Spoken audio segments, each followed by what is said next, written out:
Hi guys, welcome to our channel mister Sisindri. Prerana Bigg Boss హౌస్కి మాజీ mega chief.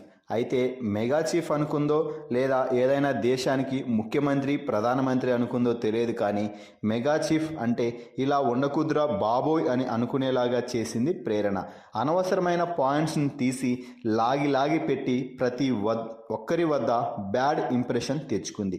అయితే ఈ వారం ప్రేరణకి అంతో ఇంతో కొంచెం పాజిటివిటీ ఏంటి అంటే తన భర్త శ్రీపాద బిగ్ బాస్ హౌస్లోకి ఎంట్రీ ఇవ్వడమే.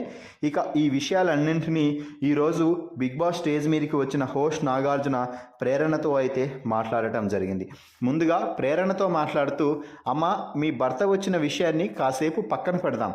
ఫస్ట్ నువ్వు మెగా చీఫ్గా ఫెయిల్ అయ్యావా లేకపోతే సూపర్ సక్సెస్ అయ్యావా అంటూ అడగడంతో, సార్ నేను మెగా చీఫ్గా చాలా స్ట్రిక్ట్గా ఉన్నాను, ఖచ్చితంగా సక్సెస్ అయ్యాను, నా 100% ఇచ్చాను అంటూ చెప్పింది. దీంతో ఒక్కసారిగా నాగార్జున హౌస్ మేట్స్ అభిప్రాయాన్ని అడిగారు.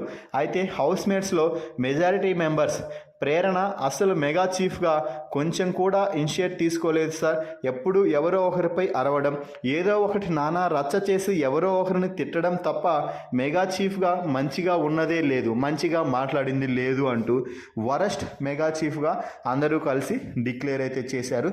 దీంతో ప్రేరణ వారికి అలా అనిపిస్తే నేనేమి చేయలేను సార్, అది వారి అభిప్రాయం అంటూ చాలా ఈజీగా తీసేసుకుంది. ఇక ఆ తర్వాత నాగార్జున తన భర్త శ్రీపాద గురించి మాట్లాడుతూ, బిగ్ బాస్ మొదట్లో ఒక వీడియో ప్లే చేసి కటౌట్ పంపించాడు కదా, ఇక మీ భర్త రాడు అనుకున్నావా అంటూ అడగడంతో, అవును సార్, ఏదైనా పని మీద ఎక్కడికైనా వెళ్ళాడేమో, అందుకే వీడియో బైట్ అలాగే కటౌట్ పంపించారు అనుకున్నాను, కానీ బిగ్ బాస్ అలా సడన్ సర్ప్రైజ్ ఇస్తాడు అని ఊహించలేదు. అయితే మీ భర్త వచ్చినందుకు చాలా హ్యాపీగా ఉన్నట్టున్నావే అని అనడంతో, అవును సార్, 70 రోజుల నుంచి మిస్ అయ్యాను కదా, ఆ కోరికలన్నీ ఒకేసారి తీర్చుకున్నాను అంటూ ప్రేరణ చెప్పింది.